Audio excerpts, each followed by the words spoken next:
Selamat pagi, Shalom. Dalam Mazmur 23 itu Raja Daud mengatakan begini, Tuhanlah gembalaku, maka aku tak kekurangan. Jadi pengenalan Daud tentang Allah, kalau dibuatnya Tuhan jadi gembala dia, maka semua harta Tuhan akan diberikannya kepada Daud, sehingga dia tidak kekurangan apapun. Dia bisa melihat kekayaan Tuhan yang luar biasa, dan kalau Tuhan jadi gembalanya, dia tidak kekurangan dari semua kebutuhannya. Sampai di situ aja sudah luar biasa. Tetapi waktu Yesus mengenalkan dirinya, berbeda jauh. Yesus katakan, akulah gembala yang baik. Gembala yang baik memberikan nyawanya, bukan hanya hartanya. Lihat perbedaannya. Daud berpikir tentang harta Tuhan, atau berpikir tentang rumput yang hijau, sungai yang tenang. Dia mengenal Tuhan hanya seperti itu. Tetapi Yesus mengenalkan dirinya jauh lebih tinggi daripada yang dikatakan Daud. Yesus katakan, tidak hanya hartaku, tidak hanya rumput yang hijau, tidak hanya sungai yang tenang, bahkan nyawaku pun aku berikan bagimu. Maka dalam Alkitab dikatakan, kalau nyawanya pun diberikan bagi kita, bagaimana mungkin yang lain dia tidak berikan? Hari ini, level Mazmur 23 itu kita semua sudah senang. Tapi Yesus mengangkatnya lebih luar biasa lagi. Tidak hanya kuberikan hartaku, nyawaku pun kuberikan bagimu.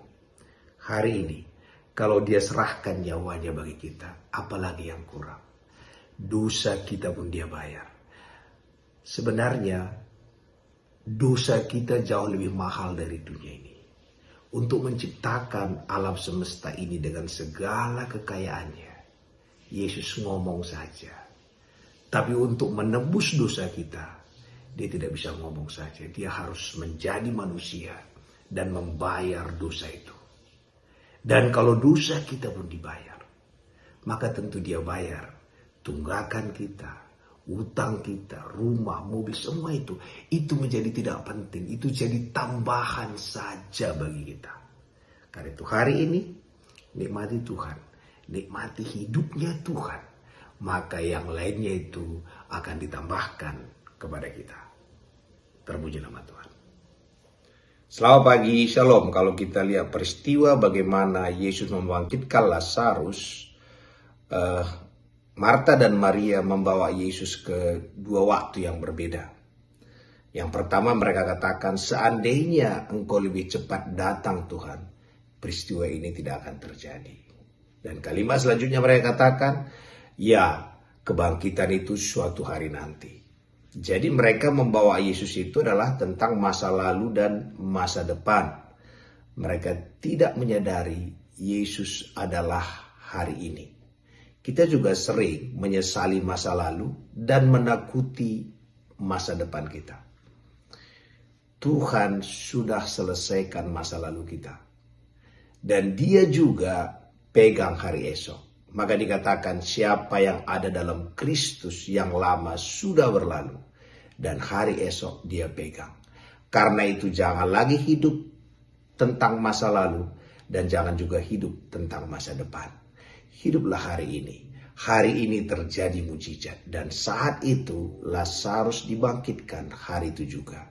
Saya nggak tahu apa yang kita merasa sudah mati. Mungkin impian kita, mungkin pengharapan kita, dan segala hal kita katakan seandainya dulu atau suatu hari nanti. Tapi hari ini kuasa kebangkitan sedang terjadi. Tidak ada perkara yang lebih berat daripada kematian. Kalau kematian aja Yesus bangkitkan hari itu. Dan hari ini juga semua yang kita anggap sudah mati. Pengharapan kita, impian kita, apa saja yang kita menganggap karena ada salah masa lalu ataupun mungkin itu hanya suatu hari nanti. Yesus katakan, akulah kebangkitan dan hidup. Dan dia bicara tentang hari ini.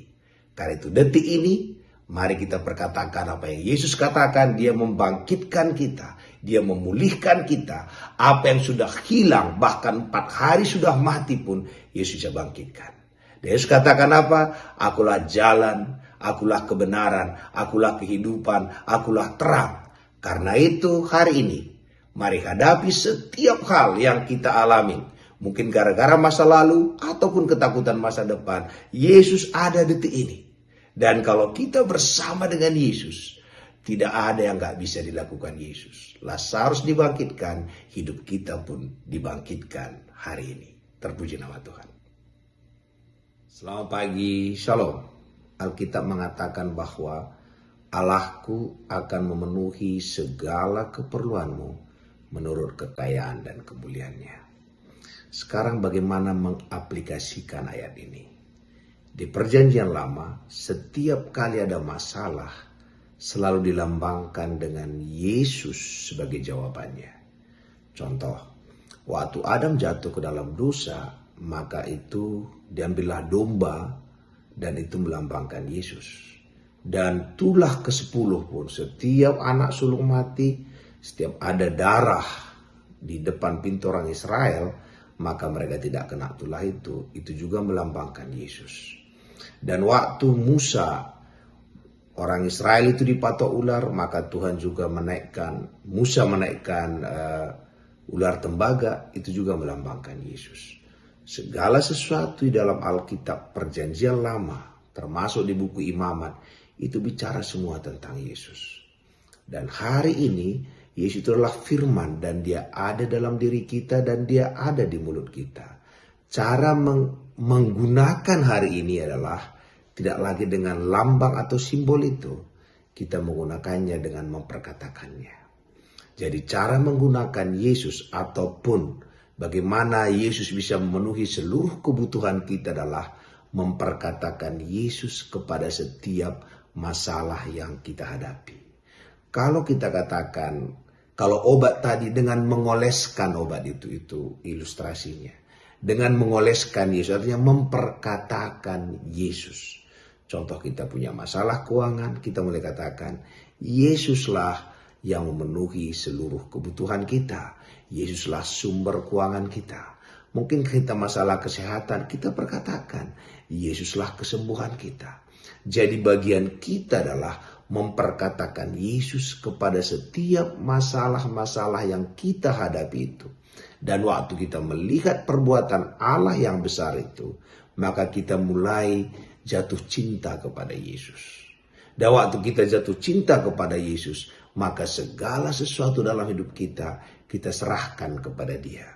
Maka dikatakan bukan kita yang mengasihi Allah, tapi Allah yang mengasihi kita lebih dulu. Dan karena begitu besar kasih Allah kita terima, tanpa kita sadari kita jatuh cinta, kita berikan segalanya kepada Tuhan. Jadi kalau kita ikutin lingkaran ini, maka kita bisa masuk ke dalam rencana Allah. Masa depan kita penuh pengharapan. Karena itu hari-hari ini, mari semua kita memperkatakan Tuhan kepada setiap masalah-masalah yang kita hadapi. Dan waktu terjadi mujizat dalam masalah itu, kita jatuh cinta kepada Tuhan. Pagi hari ini, jangan tangisi apa yang kita hadapi sebesar apapun itu. Itu hanya menunjukkan Allah ingin memanifestasikan kehebatannya lebih besar daripada yang lain. Kita tidak mengalami mungkin lubang singa, Daniel mengalaminya. Allah bermanifestasi di sana. Karena itu hari ini, mari kita pergunakan Tuhan. Ataupun mari kita mengandalkan Tuhan dalam setiap hal kehidupan kita. Terpuji nama Tuhan.